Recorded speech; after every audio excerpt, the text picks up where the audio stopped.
Avengers, assemble. Thank you so much for watching, and if you're enjoying the videos we produce, please consider liking this video and subscribing to the channel. It helps immensely with YouTube's analytics and algorithms. And if you're in a position to support the channel, you can follow a link in the description below and assemble with us on our Patreon. We have tiers starting as low as $1 a month. I want to thank my Avenger and Founder level members for their continued support. Again, thank you so much.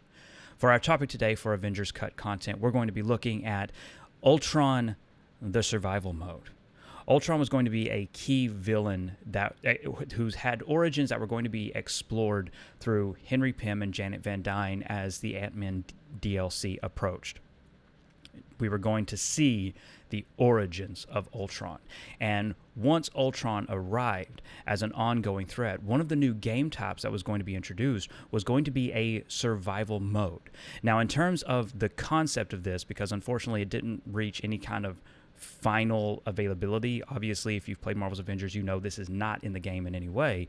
There is clues and evidence that it was being worked on in the data mine.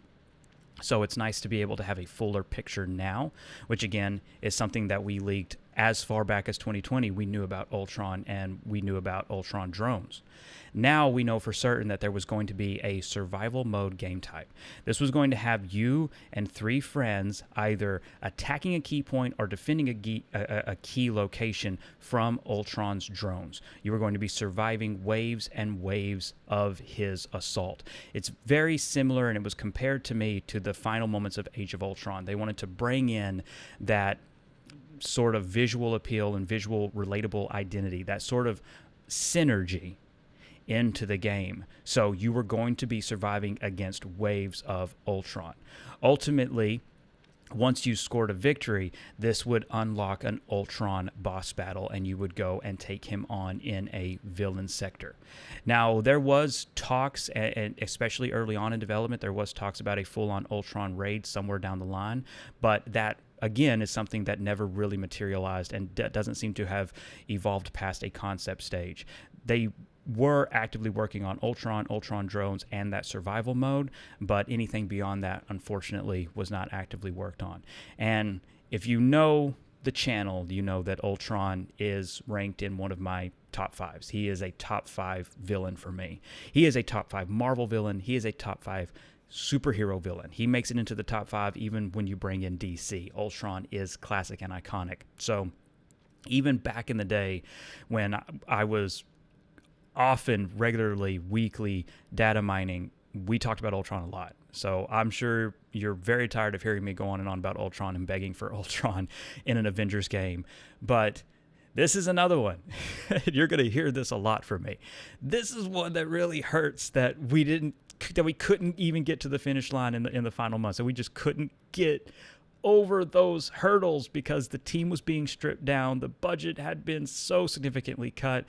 We had lost so much ground, and we missed out on a classic Marvel character. And it really hurts. It really does.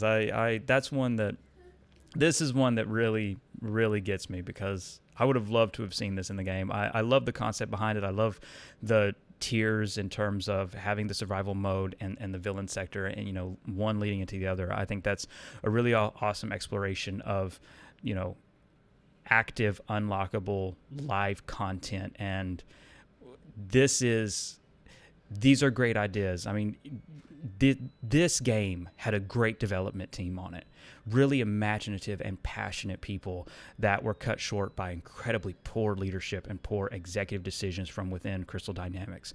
Because again, even outside of any relationship I have with Square Enix employees, outside of all of that, this is me speaking as objectively as possible.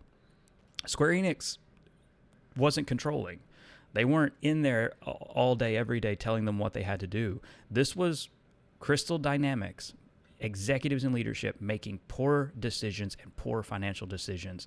And it is an absolute shame, because even this right here shows how much love and passion the team had. The team who was building it, who was in the trenches, crunching and working so hard to deliver us something in terms of a live service game. Thank you so much for watching. Above all else and most importantly, stay safe, take care of others, and have a marvelous day. Bye, everyone.